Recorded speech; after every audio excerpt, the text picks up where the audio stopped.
Hey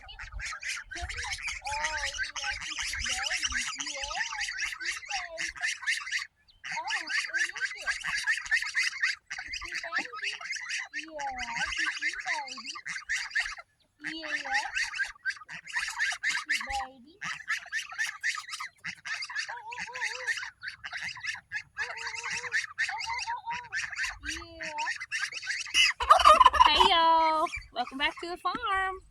Today we have little baby goslings. Do you know what goslings are? So goslings are just baby geese. So these geese we got at our feed store about 6 weeks ago.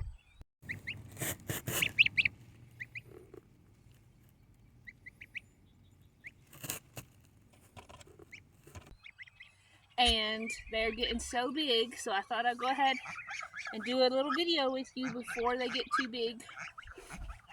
They still do like to be touched and held some, not a lot, but they'll still come up to me and she likes to be held. I'm really not sure what kind we have. We think we have pilgrims, but we're not sure. So hopefully when they get a little bit bigger, we'll be able to tell. So geese are waterfowl. They like to swim. They love their pools like the ducks do. They have a similar beak. It's just a little bit more narrow. And most breeds are black instead of yellow or orange. They, our babies still have their down. So can you see this fluffy hair right here? See how it's not quite full feathers yet? Woo! Easy, easy, easy. So they're getting bigger. And I thought you might like to read a story while we're out here today. You say bye? So see you later. Say bye bye. I see you later. Yeah. Bye bye bye. You're a good baby. Yeah, you're a good baby. Yeah. You're a good baby. Yeah. You're a good baby. Yes. We got some dandruff. Okay, here you go. Back with your face.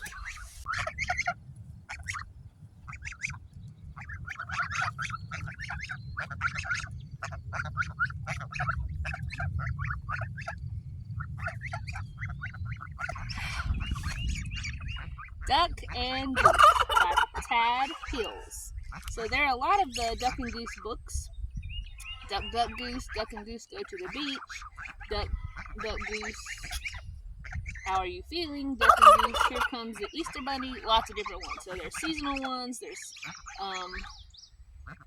ones about dancing, coloring, counting opposites. So if this is something you like, you'll probably like that series. He also does the rocket books. I don't know if you've read any of those, but they're really cute too. Okay, so here we go. I'm sorry, they're being very, very loud. Hello, love. Good boy. Good boy.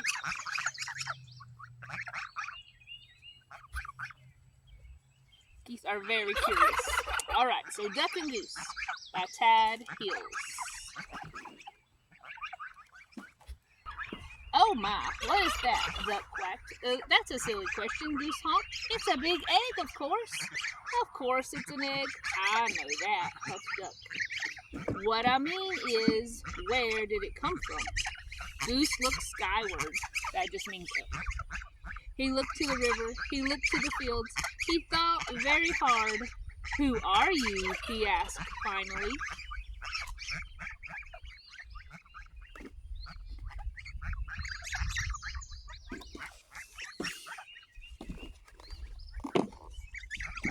I, said Duck, puffing out his feathered chest, am the one whose egg this is. I saw it first. Goose quickly raised one webbed foot. It's mine. I touched it first. Have you and your siblings ever fussed over something like that? Or your friends? I saw it first. No, I touched it first. Hey, you should never put your dirty foot on an egg, scolded Duck.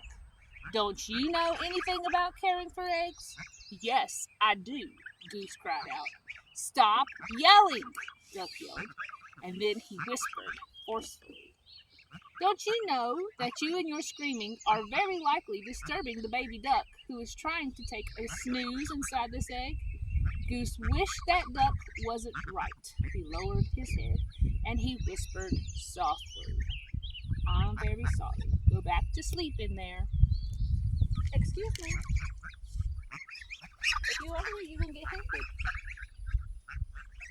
They're biting my raincoat. Oh my goodness. What are you doing? You want to say hi? Okay.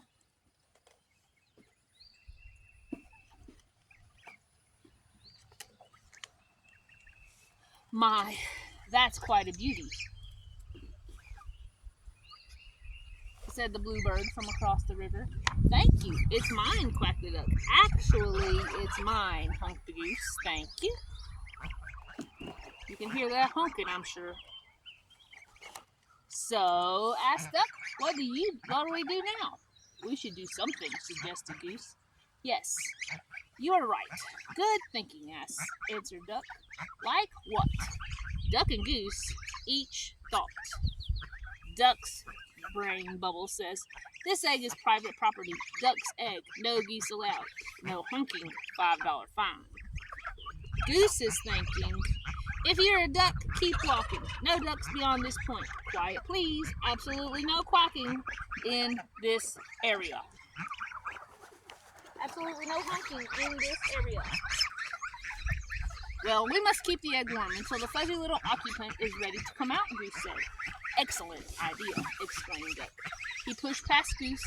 Step aside, I shall do just that. But Goose was quick too. Here they go.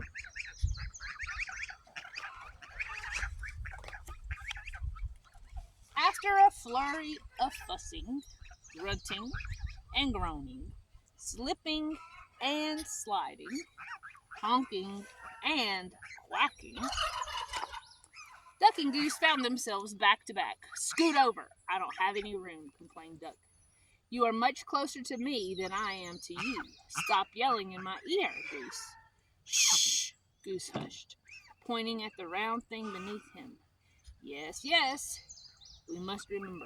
Quiet, please. Quiet, quiet. We mustn't disturb the little one.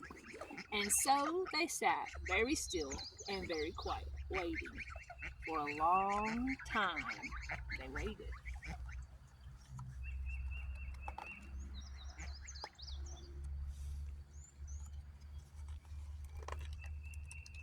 They listened to the crickets chirp and the frogs burp. I'm going to teach this baby bird to quack like a duck, Duck boasted.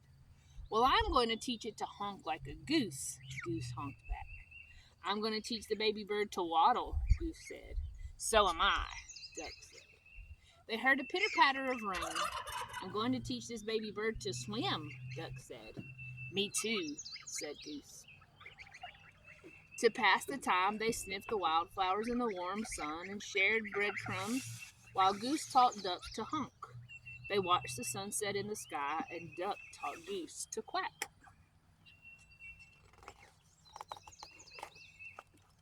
They counted the stars in the night sky. Let's teach our baby to fly, said Goose. Good idea, said Duck.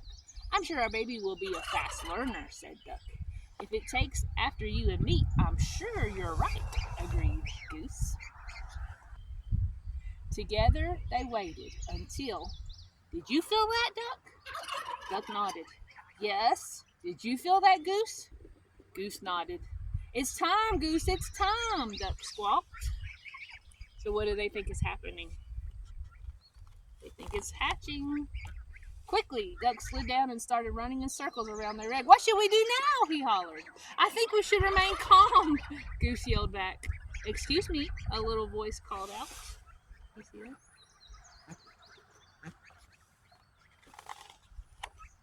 Duck stopped. In all the exciting confusion, he had failed to notice that the bluebird was kicking their egg. Can I play too? She asked. What does she think it is? Let's see. Play. "This is no time for play," Duck yelled. "This is no time for games," yelled Goose. And what's with all the kicking?" "I was only trying to get your attention," said the little bird. "Well, you got it," Duck huffed. "False alarm, Goose. Back to work." "Can't you see that we are very busy here?" Goose explained to the bluebird. "This is serious business. This is perhaps the most important moment of our lives." "Oh, I am sorry," apologized the bluebird. "I had no idea. I thought that maybe I could play with your ball. It really is a nice one," she added. And then she flew away.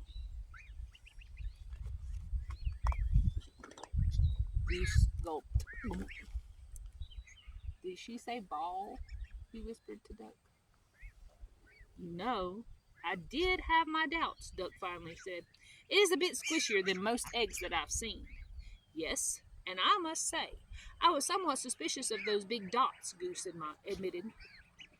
"It may not be an egg, but it is lovely," said Duck. "Oh, absolutely, Duck," Goose agreed. "It's a keeper."